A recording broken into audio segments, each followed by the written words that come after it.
फिर से एक बार नमस्कार, जय श्री कृष्ण, राधे राधे। कैसे सब, क्या हाल चाल? अब वेरी गुड इवनिंग है ना। Good evening Ashwini, good evening Ayush, good evening Riya, good evening Piyush, good evening Shubham and good evening Manish. चलिए, मेरे ख्याल से आवाज अब फिट एंड फाइन हो चुका है ना?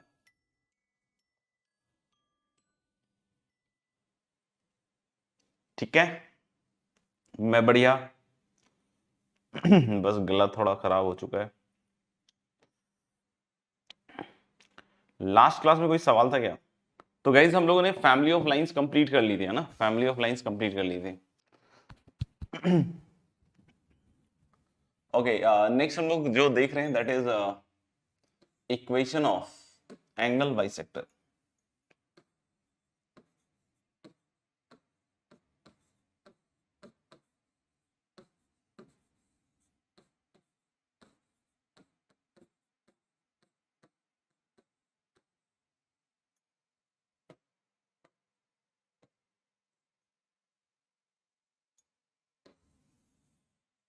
है ना? इक्वेशन ऑफ एंगल बाइसेक्टर मतलब अभी हम क्या डिस्कस करने वाले हैं दोस्तों कि दो लाइंस दी हुई हैं और उसके एंगल बाइसेक्टर को डिस्कस करने वाले।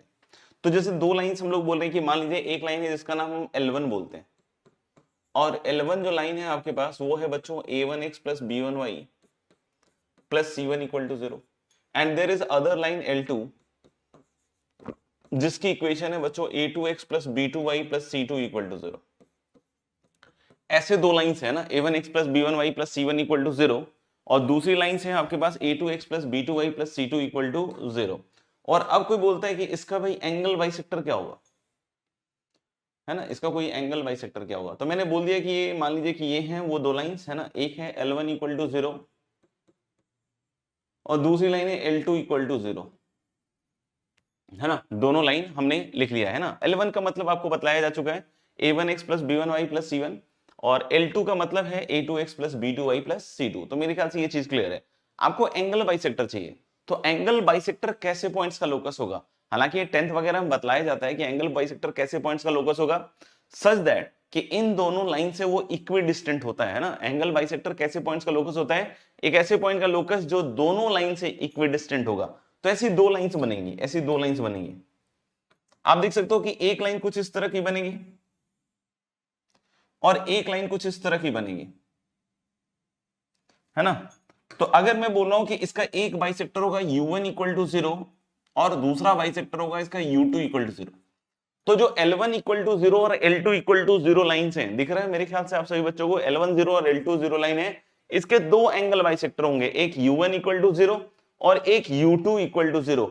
एंगल बाइसेक्टर कैसे पॉइंट का लोकस है? ऐसे पॉइंट का लोकस है जहां से इन दोनों लाइंस का डिस्टेंस क्या होगा? सेम। यानी मैं क्या कहना चाहता हूं कि अगर इसके ऊपर आपने कोई मूविंग पॉइंट लिया है P H, K, तो यहां से इस लाइन का परपेंडिकुलर डिस्टेंस और यहां से इस लाइन का परपेंडिकुलर डिस्टेंस, ये दोनों परपेंडिकुलर डिस्टेंसेस क्या होंगे दोस्त? सेम होंगे। ये दोनों परपेंडिकुलर डिस्टेंसेस क्या होंगे? सेम होंगे। कोई बोले क्या हर एक पॉइंट का ऐसा होगा? आंसर इज यस, तभी उसको हम एंगल बाइसेक्टर कहेंगे, राइट? इस तरीके से कोई बोले सर इसके ऊपर जो पॉइंट्स है क्या ये भी सेम चीज फॉलो करेंगे? Answer is yes. इसके ऊपर भी जितने भी पॉइंट्स होंगे वो सब भी, वो सब के सब भी L1 0 और L2 0, ये जो दो ग्रीन लाइंस हैं L1 0, ये वाली देख रहे हैं L1 0, और ये एक दूसरी लाइन आपको दिख रही है L2 0, इन दोनों से क्या होंगे? बराबर दूरी पे होंगे। तो क्या ये बात समझ में आ गई? अगर ये बात समझ में आ गई तो एक बार यस लिखिए बच्चों, है ना?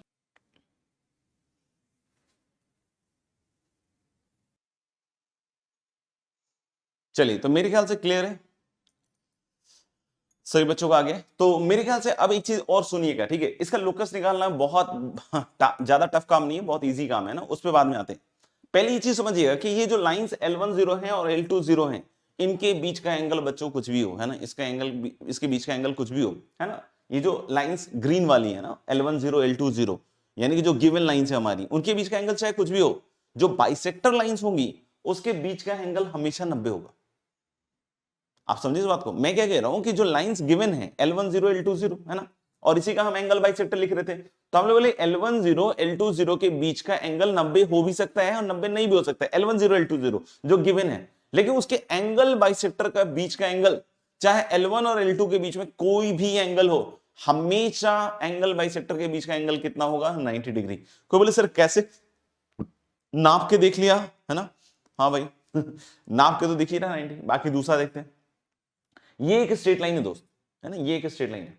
अच्छा, अगर ये एंगल बाइसेक्टर है तो आप खुद सोचो, ये एंगल थीटा है और ये भी थीटा है, ये एंगल बाइसेक्टर, ये एंगल बाइसेक्टर थीटा है और ये भी एंगल क्या है? थीटा है। मेरे ख्याल से क्लियर बात है। अब मैंने क्या कहा कि अगर ये थीटा थीटा 2 थीटा हो गया और ये लाइन एक स्ट्रेट लाइन है, ये वाली लाइन एक स्ट्रेट लाइन, तो बच्चों ये टोटल 2 थीटा हो गया, है ना? ये थीटा है, ये थीटा है, तो ये टोटल तो 2 थीटा हो गया ना बॉस। अगर ये टोटल 2 थीटा हो गया तो ये जो बचा हुआ एंगल टोटल है वो कितना है? अगर ये 2 थीटा है तो मेरे हिसाब से अगर ये स्ट्रेट लाइन है तो पूरा ये एंगल 180 होगा, है ना? ये वाला एंगल जो मैं मार्क कर रहा हूं अभी, ये वाला जो एंगल मैंने अभी मार्क किया, ये ग्रीन वाला देखना है ना, ये टोटल 180 डिग्री है, ये 180 डिग्री है, जिसमें ये 2 थीटा निकल चुका है। तो यानी ये जो बचा हुआ एंगल है, ये बचा हुआ एंगल कितना होगा? तो सर ये बचा हुआ एंगल होगा 180 डिग्री माइनस 2 थीटा। ये बचा हुआ एंगल कितना हो जाएगा? 180 डिग्री माइनस 2 थीटा। अब मैं एक और बात कह रहा हूं, है ना, अब मैं एक और बात कह रहा हूं कि अब ये भी तो बाइसेक्टर है ना बॉस, ये भी बाइसेक्टर है, तो यानी ये एंगल, है ना, और ये एंगल बराबर होगा, ये दोनों एंगल्स भी इक्वल होंगे, और ये टोटल है 180 माइनस 2 थीटा। तो अगर इसको दो बराबर भागों में बांटा जाए 180 माइनस 2 थीटा को, तो कितना कितना पड़ेगा? इसका भी 90 माइनस थीटा पड़ेगा और इसका भी 90 माइनस थीटा पड़ेगा। आप सभी समझते होंगे इस बात को, 180 माइनस 2 थीटा है और ये बाइसेक्टर है तो 90 माइनस थीटा, 90 माइनस थीटा पड़ेगा। अब ध्यान से देखिएगा, ये एंगल टोटल कितना आया? ये एंगल टोटल कितना आया? आप सोचो खुद से। तो बच्चों ये है थीटा, ये है थीटा, ये वाला एंगल थीटा है और ये 90 माइनस थीटा है। तो अगर ये 90 माइनस थीटा और ये थीटा है तो इनका सम मेरे ख्याल से क्या आया? 90 डिग्री। यानी ये बात आप समझ गए कि इन दोनों बाइसेक्टर लाइंस के बीच का एंगल थीटा कुछ भी हो, थीटा कुछ भी हो, डजंट मैटर, हालांकि बाइसेक्टर लाइंस के बीच का एंगल कितने के बराबर होगा? 90 डिग्री। तो क्या ये बात क्लियर है कि आपके पास दो डिफरेंट लाइंस है और जब आप उस दोनों डिफरेंट लाइंस का बाइसेक्टर लिखते हैं, एंगल बाइसेक्टर, तो डेफिनेटली उन एंगल बाइसेक्टर्स के बीच का एंगल 90 डिग्री होगा। Is this clear? अगर क्लियर है तो लिख लीजिए फटाफट से।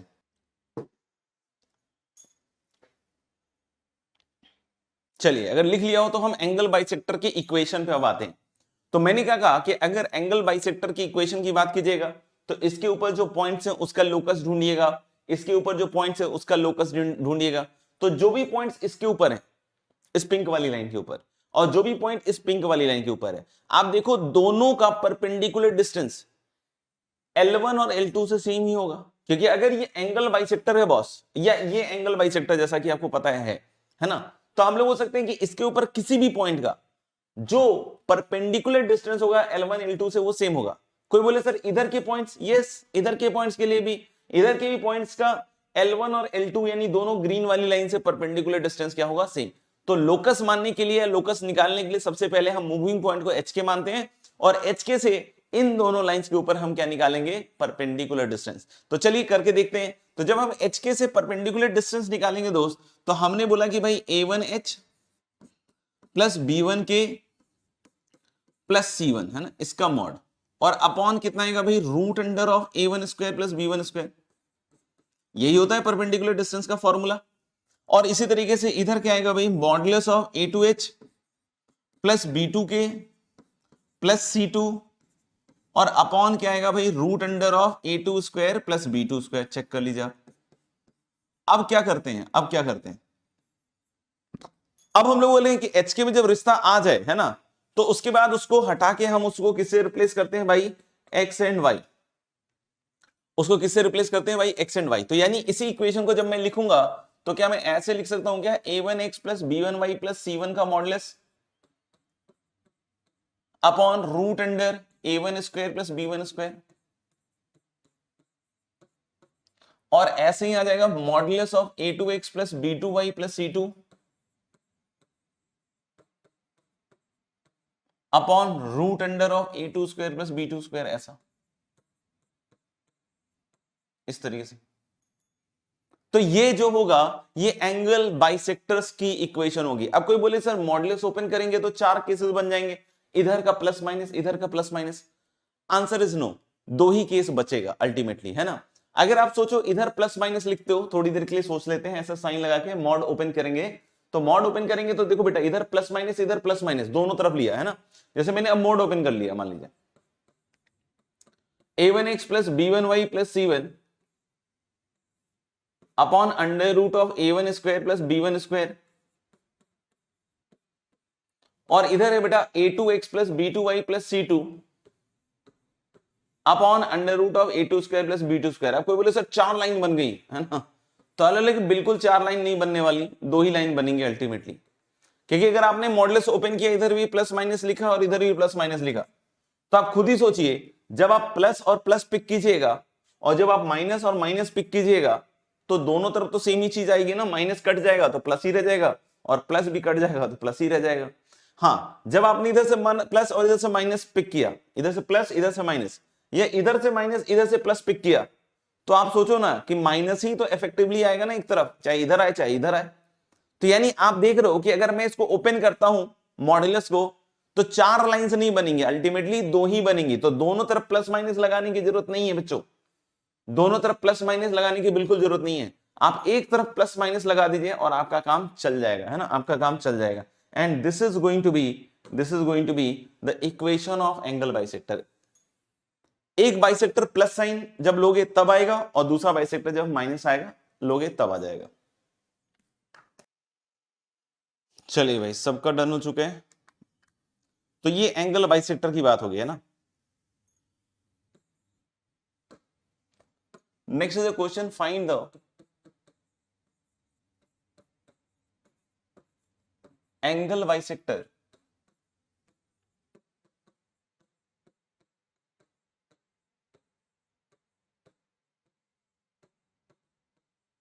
between the lines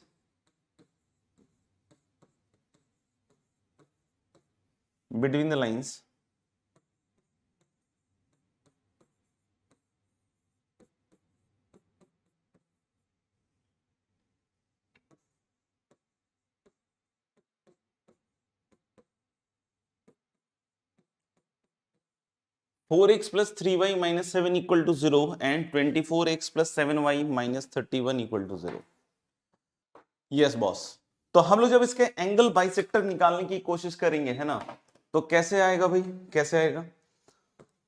सिंपल तरीका है ना, modulus of 4x plus 3y minus 7 upon root under a1 square plus b1 square मतलब 5, और इधर की साइड क्या आएगा, modulus of 24x plus 7y minus 31, और नीचे मॉड्यूलस ऑफ 24 का स्क्वायर दैट इज 576 प्लस 49 625। तो मेरे ख्याल से 25 आएगा, है ना। जब मॉड्यूलस ओपन करेंगे तो जैसा कि मैंने आपको बतलाया था कि प्लस और माइनस आएगा, एक साइड लगा दीजिए। तो 4x प्लस 3y माइनस 7 ये कैंसल आउट होगा तो इधर 5 बच जाएगा, 5 से क्रॉस मल्टीप्लाई करना पड़ेगा, है ना। और दूसरी साइड आप चाहें तो प्लस माइनस लिख लीजिए, 24x plus 7y minus 31 minus 31। तो यानी इधर कितना आएगा, 20x plus 15y minus 35 equal to, एक बार प्लस से एक बार माइनस से, तो प्लस से जब लिखिएगा तो 24x प्लस 7y माइनस 31 हुआ, एक तो ये होगा। दूसरी बार क्या बनेगा भैया, 20x plus 15y minus 35 equal to minus के साथ आएगा, तो minus of 24x minus of 7y और प्लस ऑफ 31, है ना। यानी जब हम इस वाली लाइन को सिंप्लीफाई करेंगे दोस्त, तो 20x उधर जाएगा और उधर 24x है तो उधर जा रहा है, तो 4x बचेगा। 7y है माइनस 15y होगा तो माइनस 8y आएगा, है ना। माइनस 35 उधर जाएगा तो प्लस 35 होगा तो प्लस 4 आएगा, है ना, इक्वल टू 0। जब इस लाइन को सिंप्लीफाई कीजिएगा तो ये 24x इधर आएगा तो 44x, फिर ये माइनस 7y इधर आएगा तो 22y, ये माइनस 35 से इधर ये आएगा तो मेरे ख्याल से माइनस 66 इक्वल टू 0। थोड़ा सिंप्लीफाई करके अगर इन लाइंस को आप लिखने का प्रयास करेंगे तो पहले वाले से 4 आउट है, तो this is x minus 2y plus 1 equal to 0। एक बाइसेक्टर तो बॉस ये आएगा। दूसरा 22 गायब हो जाएगा, तो मुझे लग रहा है 2x plus y minus 3 equal to 0, है ना। तो ये होंगे इसके एंगल बाइसेक्टर। आप सभी बच्चे देख सकते हैं कि आपस में कैसा है, परपेंडिकुलर, क्योंकि इसका स्लोप हाफ होगा, इसका स्लोप -2 होगा, और प्रोडक्ट कितना आएगा इसका -1। क्लियर है सभी बच्चों को एंगल बाइसेक्टर निकालने का तरीका? आई थिंक कोई बच्चा लिख तो नहीं रहा होगा, है ना। नेक्स्ट चीज है क्या, इसी में है ना, आइडेंटिफाई द बाइसेक्टर ऑफ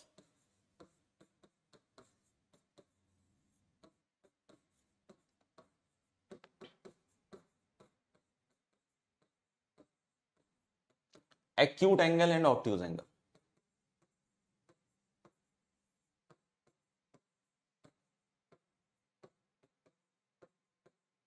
मतलब क्या है, सुनेंगे ध्यान से, मतलब क्या है, जब आप बाइसेक्टर ऑफ, है ना, एंगल बाइसेक्टर जब आप लिख रहे हो ना, जब एंगल बाइसेक्टर लिख रहे हो, तो ये जो ओरिजिनल लाइंस है बच्चों, ये जो ओरिजिनल लाइंस है, ये जो ओरिजिनल लाइंस है ग्रीन वाली, है ना, फिर से इस डायग्राम पे आते हैं बच्चों। अगर हम इस इन लाइंस की बात करें, एकदम आराम से सुनिएगा, इन दोनों के बीच का एंगल आप सोचिएगा आराम से, है ना, अगर 90 डिग्री है तब तो देखना जो ओरिजिनल है, नहीं समझ में, चलो वहीं पे देख लेते हैं, फिर से बना देते हैं,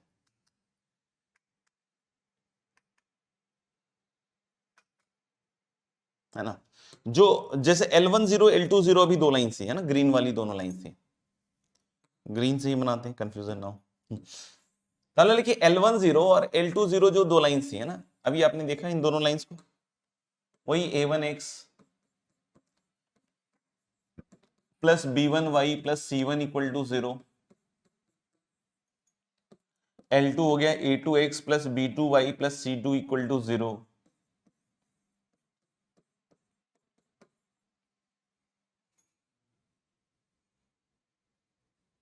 दो लाइंस थी, है ना। अब अगर इनके बीच का एंगल 90 डिग्री है, दोनों दोनों ही 90 होंगे फिर, है ना। अगर इन दोनों लाइंस ओरिजिनली जो लाइंस हैं इनके बीच का एंगल अगर 90 है तो ये दोनों 90 होंगे, है ना। तब तो क्या एक्यूट और क्या ऑब्ट्यूज, फिर तो कोई मतलब ही नहीं है इस वर्ड का, है ना। लेकिन हमने माना कि L1 और L2 के बीच का एंगल 90 नहीं है, तो अगर 90 नहीं है तो दो तरह के एंगल होंगे, दो तरह के एंगल होंगे, आप समझ रहे हो, दो तरह के एंगल होंगे। जैसे हमने बनाया भाई इसके बाइसेक्टर्स बनाए, है ना, बाइसेक्टर्स बनाए, ठीक है, बाइसेक्टर्स बनाए। अब मैं बोला हूं कि दो तरह के एंगल है, जैसे अगर इसके बीच का ये एंगल अगर आपने टोटल एंगल अल्फा माना और ये एक्यूट है, तो ये जो एंगल होगा ना पाई माइनस अल्फा, ये ऑब्ट्यूज होगा, ये ऑब्ट्यूज होगा। यानी हम लोग बोल रहे हैं कि जो दो लाइंस ओरिजिनली गिवन है इनके बीच का एंगल अगर 90 है तब तो identify the bisector of acute angle और ऑब्ट्यूज एंगल का कोई सेंस नहीं है, क्योंकि दोनों एंगल्स 90 और 90 होंगे।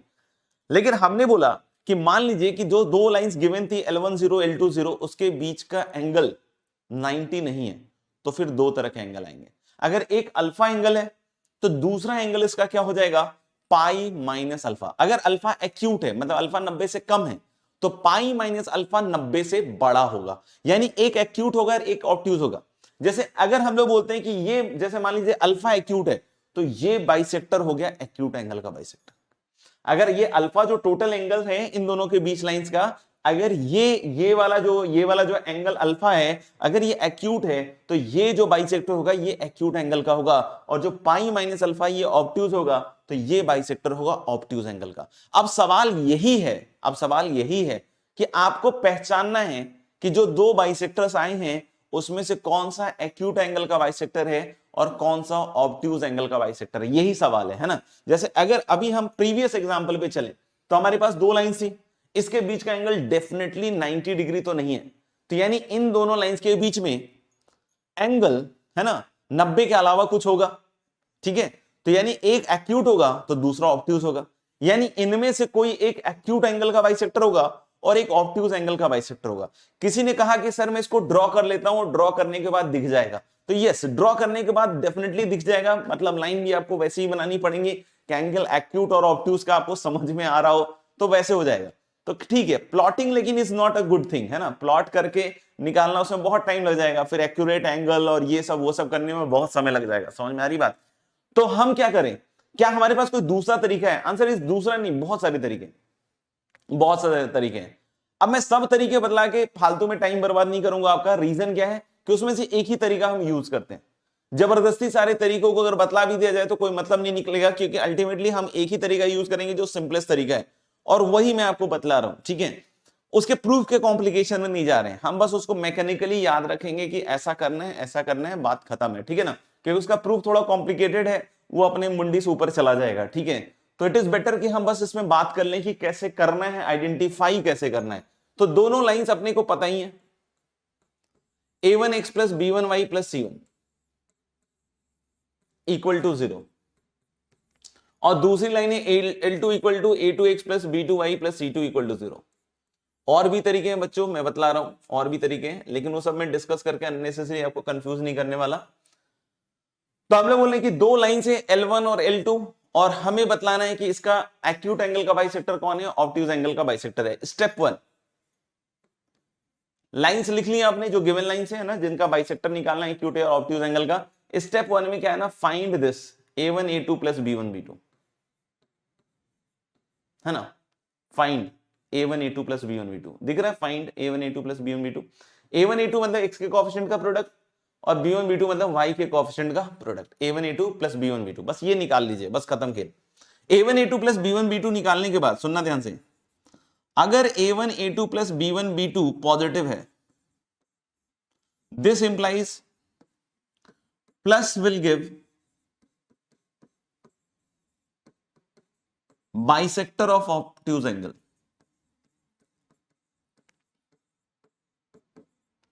Plus will give the bisector of obtuse angle.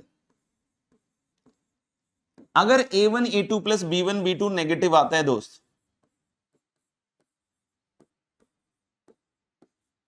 है ना, तो दिस विल इंप्लाई कि minus sign will give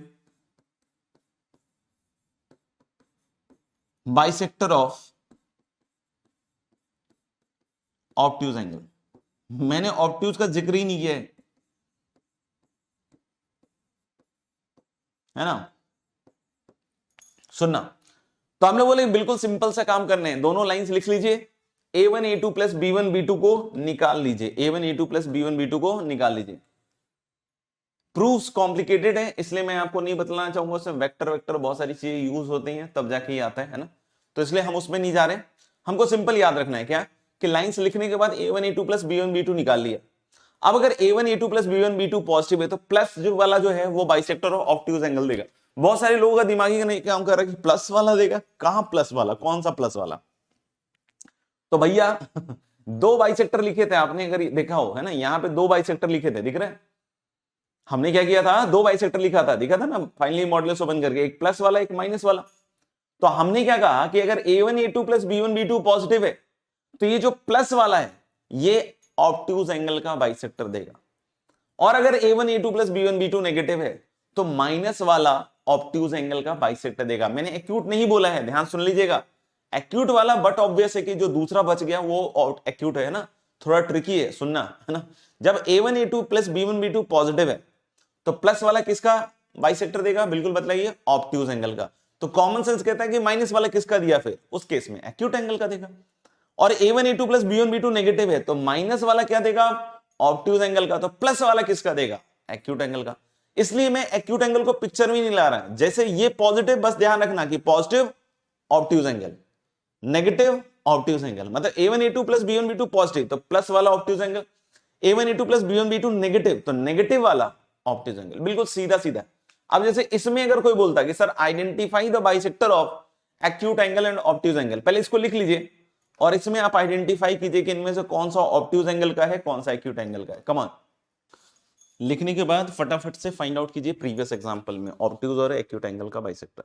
yes, तो मेरे ख्याल से ये सारे कैलकुलेशंस डन ही है इसमें, है ना। a1 a2 plus b1 b2 निकालेंगे तो बच्चों आपको साफ साफ पॉजिटिव ही दिख रहा होगा, है ना, ऐसे आंख बंद करके ही दिख रहा है मुझे तो, है ना, मतलब निकालने की जरूरत नहीं है, ऐसे ही दिख रहा है। 24 और इंटू 4 96 और 21, तो ऑफकोर्स ये पॉजिटिव ही आएगा, है ना। तो प्लस वाला बाइसेक्टर होगा किसका, ऑब्ट्यूज एंगल का। तो जरा प्लस वाला देखें, क्या प्लस वाला देखें कहां मिल रहा है। तो भाई प्लस वाला तो ये था और ये वाला इसके पास आया था और इससे 4 काट के ये लिखा था, तो ये है ऑब्ट्यूज एंगल का बाइसेक्टर ओए, और ये हो गया फिर एक्यूट एंगल का बाइसेक्टर। तो क्या सिंपल है? बिल्कुल सिंपल है। बताइए क्या एकदम सिंपल है फाइंड आउट करना?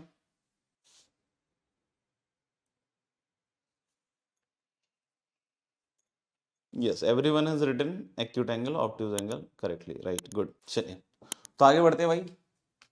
इसी में एक चीज और है जिस पे हम लोग अब बात करेंगे।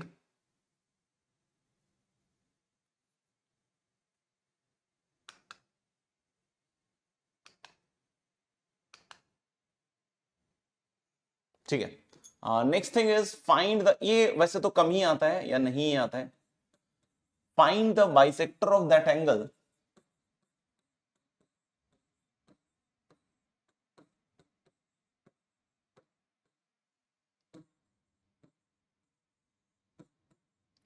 which contains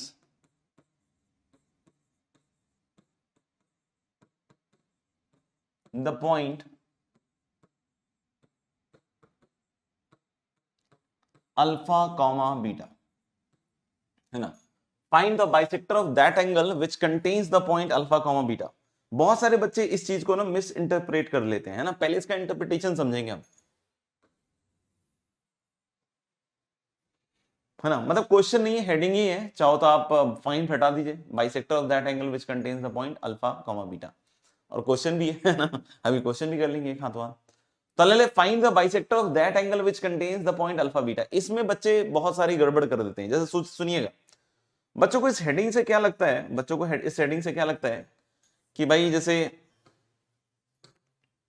है ना, हमारे पास जैसे दो आपके पास लाइंस हैं, है ना, इस तरीके से दो लाइंस थी L1 L2, ठीक है, और एक लाइन है L1 0 और दूसरी लाइन है आपकी L2 0, और इसके दो बाइसेक्टर्स आए थे जैसे कि अभी आपने थोड़ी देर पहले देखा, है ना, U1 0 U2 0। तो मान लो एक ऐसा है और एक ऐसा है,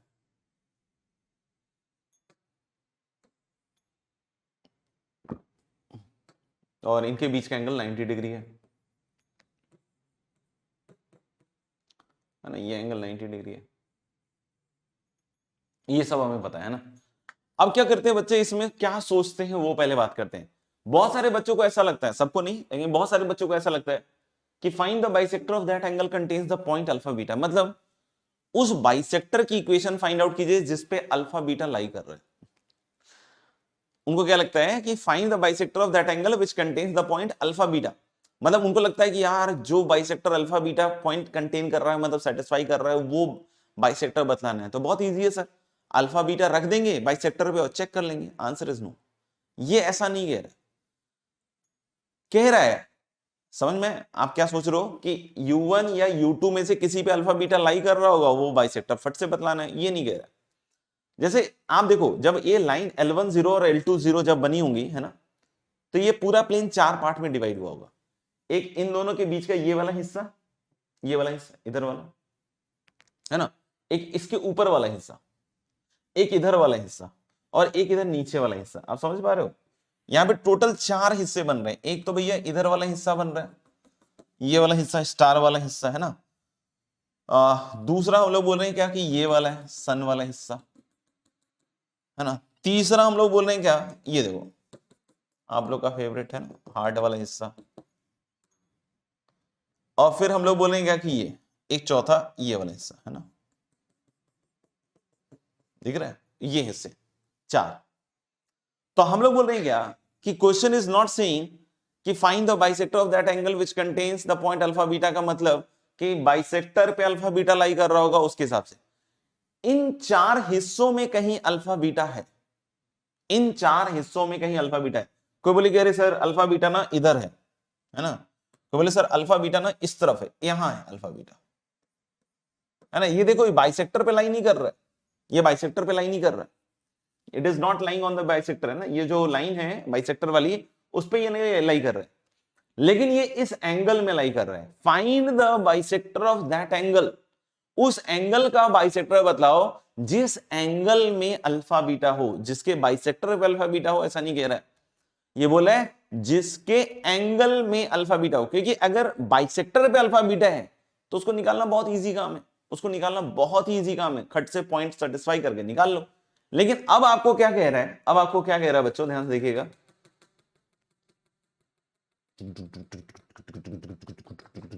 मेरे ख्याल से अब समझ में तो आ ही गया है, इसलिए इन सबको हटा देता हूं मैं। जाओ जाओ जाओ जाओ जाओ जाओ जाओ, हाँ। तो हमने क्या कि हमें वो बाइसेक्टर निकालना है जिस एंगल में अल्फा बीटा हो, तो हो सकता है अल्फा बीटा इधर कहीं हो सकता है अल्फा बीटा इधर हो, इधर हो, इधर हो, इधर हो, कहीं भी हो सकता है इन चारों में से। अब जैसे मान लीजिए अल्फा बीटा इधर है ना, इस वाले एंगल में अल्फा बीटा, तो आपको फिर इस बाइसेक्टर की इक्वेशन नहीं पूछ रहा है, आपको इस वाले बाइसेक्टर की इक्वेशन पूछ रहा है। अल्फा बीटा इधर है तो आपको इस वाले बाइसेक्टर की इक्वेशन पूछ रहा है। कोई बोले अरे सर इसका मतलब अगर अल्फा बीटा इधर होता तो भी सेम इक्वेशन आता, इधर अल्फा बीटा होता तो? Answer is yes. अगर अल्फा बीटा इधर है, इस एंगल में है, तो भी आपको इसी बाइसेक्टर की इक्वेशन बतलानी है। यानी अल्फा बीटा अगर इधर हो और इधर हो तब तो U2 वाला बताना है, और अल्फा बीटा इसमें हो तो आपको ये वाला बाइसेक्टर बतलाना है ना। आप समझ गए मेरे ख्याल से इस पूरी बात को, पूरी चर्चा को समझ पाए, पूरी चर्चा को समझ पाए कि पहले आपको क्या नहीं सोचना है और दूसरा क्या सोचना है, तो कैसे निकालना है। तो मैंने बोला फिर से हमें वहीं आना है जहां पे थे, फिर से ये बाइसेक्टर वाला फॉर्मेट लिख लीजिए। मैं बिल्कुल सिंपल आपको बतला रहा हूं, दिमाग में रखना है आपको और उसी को यूज करना है। देखो एक ही इक्वेशन आएगी कुल मिला के, है ना।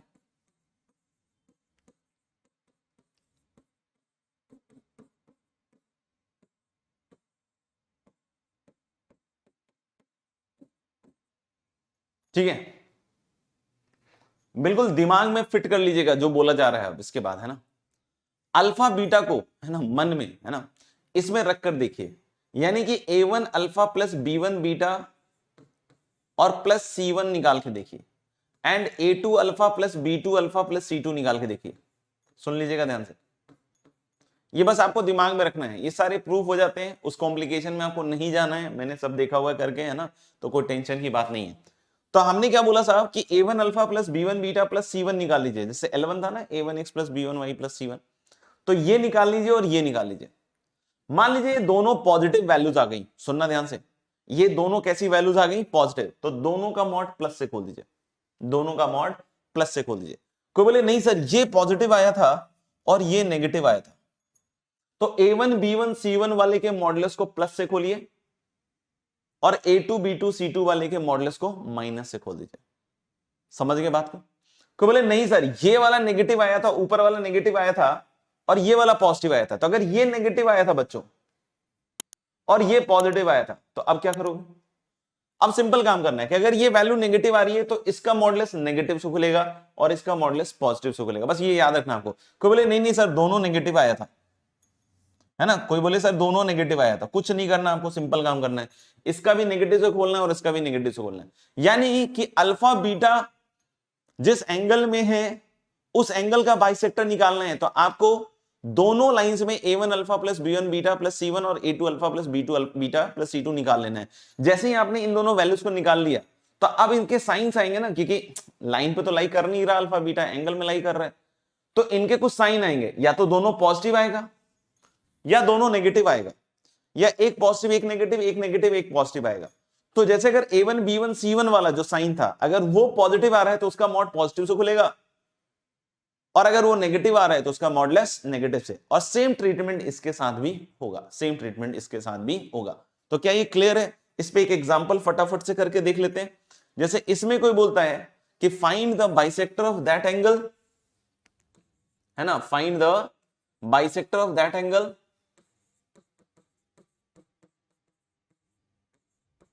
which contains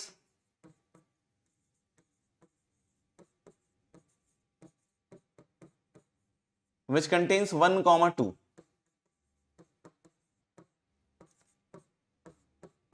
which contains 1, 2। करो भाई और बतलाओ। तो भाई क्या करना है, 1,2 रख के देखना है इसमें, है ना। तो मुझे लग रहा है देखो 4 है ना, प्लस 3 दूनी 6 और -7, तो पॉजिटिव आ रहा है, पॉजिटिव आ रहा है। कोई बोले अरे 1,2 यहां रखिए सर, तो 24 प्लस 14 -31, ये भी पॉजिटिव आ रहा है। तो यानी कि अगर दोनों पॉजिटिव आ रहा है तो इसका भी मॉड प्लस से खुलेगा, इसका भी मॉड प्लस से खुलेगा, है ना।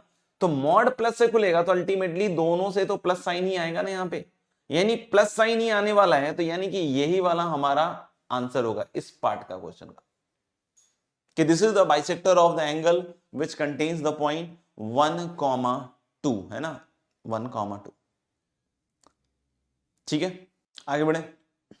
चलिए, तो मेरे ख्याल से बाइसेक्टर में बस इतनी बातें थी। नेक्स्ट हम लोग आर्टिकल देख रहे हैं, है ना, नेक्स्ट देख रहे हैं शिफ्टिंग ऑफ ओरिजिन, काफी इंपॉर्टेंट है, देखिएगा।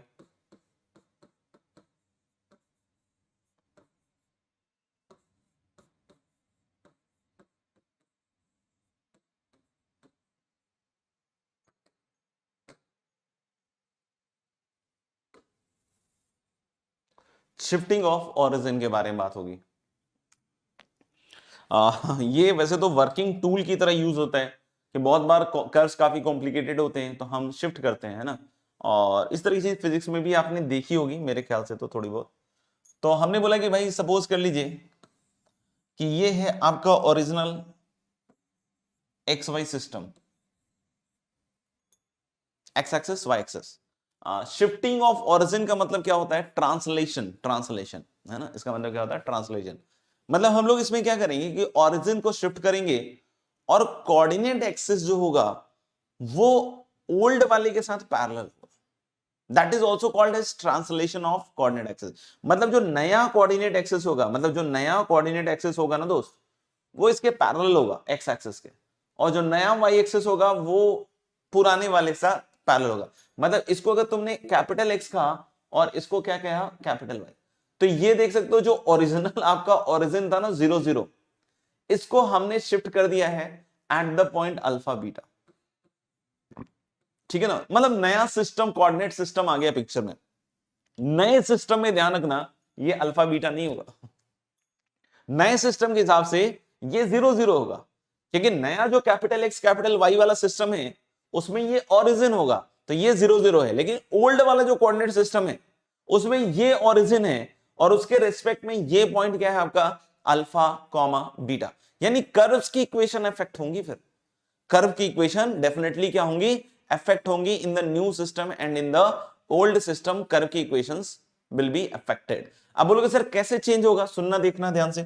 तो हमने बोला साहब कि कोई पॉइंट ले लो पहले आप, x comma y in the new old system, sorry, and capital x comma capital y in the old system. बिल्कुल ध्यान से देख लेना, बहुत सिंपल काम है, समझ में आ जाना चाहिए सबको। अब यहां से परपेंडिकुलर्स गिरा दिए बॉस, देखिएगा, है ना, परपेंडिकुलर्स आ गए। अब सुनना, यहां 90, यहां 90। मैं क्या कह रहा हूं, मैं क्या कह रहा हूं कि नए वाले सिस्टम के हिसाब से ये तो कैपिटल एक्स होना चाहिए और नए वाले सिस्टम के हिसाब से ये कैपिटल वाई होना चाहिए, है ना। अच्छा एक चीज और, हम लोग बोले ये पॉइंट अगर ओल्ड वाले के हिसाब से अल्फा बीटा है तो ये वाला पार्ट तो बीटा होगा और ये वाला पार्ट अल्फा होगा। यानी हम लोग बोल सकते हैं ये वाला पार्ट अल्फा हुआ पूरा, देखो यहां से यहां मैच करके, और ये कैपिटल एक्स हुआ, और पुराने सिस्टम के हिसाब से यहां तक की दूरी कितनी होगी, स्मॉल एक्स। तो यानी हम लोग क्या ऐसा बोल सकते हैं क्या कि small x must be capital x plus alpha. मतलब अगर आपने ओरिजिन को अल्फा बीटा पे शिफ्ट किया है तो ओल्ड का एक्स और न्यू के कैपिटल एक्स इस तरीके से रिलेटेड होगा, ये स्मॉल एक्स हो गया and that is capital x और प्लस अल्फा। सिमिलरली देखना, इस पॉइंट का अगर हम ओल्ड के हिसाब से बात करें तो ये वाला लेंथ होगा स्मॉल वाई, ये वाला लेंथ होगा स्मॉल वाई, जिसमें ये कैपिटल वाई है और ये वाली चीज बीटा है, ये चीज बीटा है। देखिएगा ये बीटा है बच्चों, तो ये भी बीटा होगी, ये बीटा है तो ये भी बीटा होगा। यानी हम लोग बोल सकते हैं क्या कि small y equal to capital y plus beta, है ना, कैपिटल वाई प्लस बीटा। सुन लीजिएगा और समझ लीजिएगा। तो अगर अपन से कोई पूछता है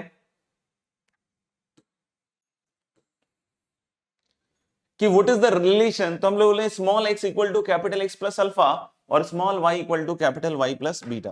क्या ये बात क्लियर है सबको? देख लीजिए अगर क्लियर है तो ठीक है। इसमें नोट करके हम 2 पॉइंट्स लिखने वाले हैं।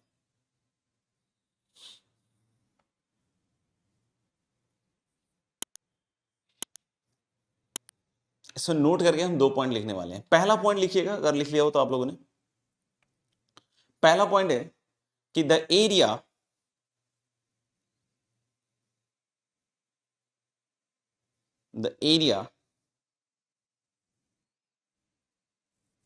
Is invariant. इनवेरिएंट मतलब चेंज नहीं करेगा, है ना। इनवेरिएंट मतलब चेंज नहीं करेगा, वेरिएंट मतलब वेरिएबल है तो मतलब चेंज होना है, वेरी का मतलब इनवेरिएंट मतलब चेंज नहीं करेगा। तो area is invariant under the translation of coordinate axis. The area is invariant under the translation of coordinate axis or shifting of origin. Area is invariant under the translation of coordinate axis or shifting of origin.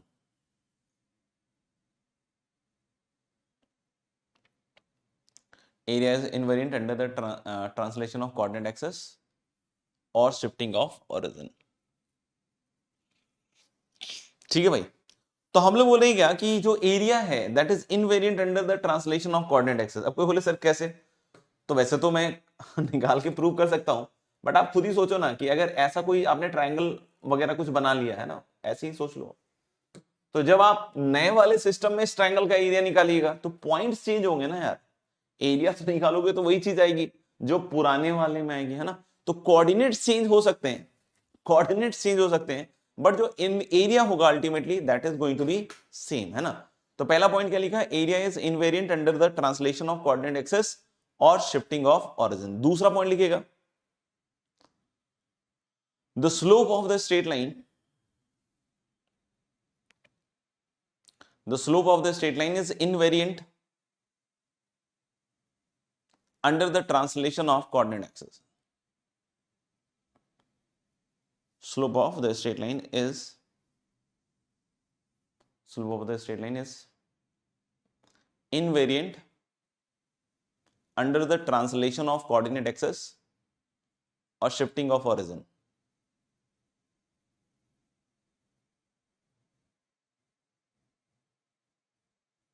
और shifting of origin.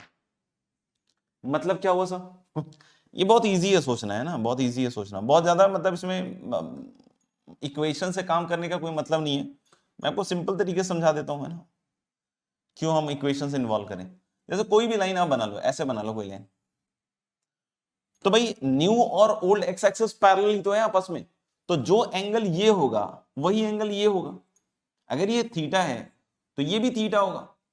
तो भले line की equation change हो जाए, उससे कोई मतलब नहीं है, लाइन की इक्वेशन भले ही चेंज हो जाए, बट जो स्लोप होगा यहां भी tan थीटा होगा और यहां भी tan थीटा ही होगा। यानी जो स्लोप है वो चेंज नहीं हो रहा, और चेंज नहीं होने का रीजन क्या है? सिंपल, कि जो ओल्ड और न्यू एक्स एक्सिस है they are parallel to itself, इसलिए हम लोग बोल सकते हैं कि स्लोप भी चेंज नहीं होगा। तो एरिया भी चेंज नहीं होगा दोस्तों, और स्लोप भी बिल्कुल भी चेंज नहीं होगा, है ना। तो कुछ छोटे छोटे सवाल कर लेते हैं इस पे, है ना। बाकी इसमें बहुत भारी भरकम सवाल नहीं आते हैं, छोटे छोटे शिफ्टिंग विफ्टिंग के। इनफैक्ट मैं तो क्या बोल रहा हूं ना कि क्वेश्चन सॉल्व करते करते बीच में कुछ ऐसे कर्व्स बन जाते हैं जिसको सिंप्लीफाई करने के लिए हम शिफ्टिंग यूज करते हैं। तो बहुत ज्यादा आप उसमें परेशान मत होइएगा, है ना। तो लिखिएगा, find the transformed equation, transform मतलब चेंज इक्वेशन या न्यू इक्वेशन बोल लो। Find the transformed equation, transformed equation मतलब बोला, फिर से मैं बोल देता हूं, चेंज इक्वेशन या फिर न्यू इक्वेशन, है ना। Find the transformed equation of the straight line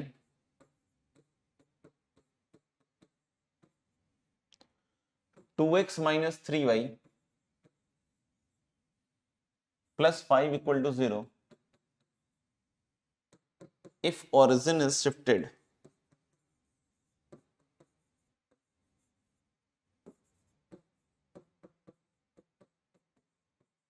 to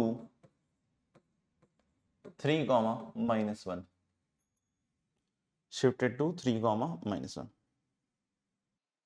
ठीक है, तो ये अपने पास ओल्ड इक्वेशन है और शिफ्ट किया है 3, -1 पे। तो हमने पता है कि small x is capital x plus 3 और small y is capital y -1, ऐसा कुछ होगा। तो जब मैं इसमें उठाकर इस वाली चीज को डालूंगा, है ना, तो ये कितना आएगा, 2 times of x plus 3 -3 times of y -1 plus 5 equal to 0। मतलब क्या बनी equation, 2x plus 6 -3y plus 3 plus 5। यानी जो इक्वेशन बनी वो देखिएगा,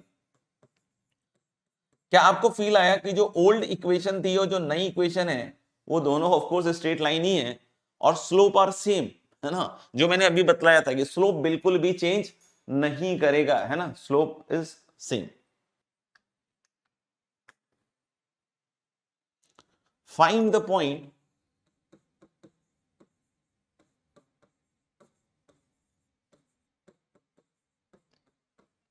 to which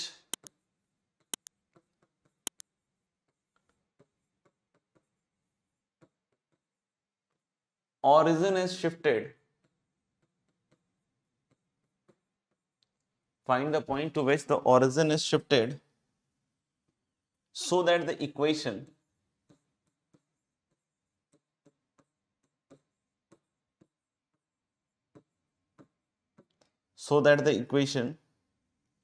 y square minus 6y minus 4x plus 13 equal to 0 is transformed to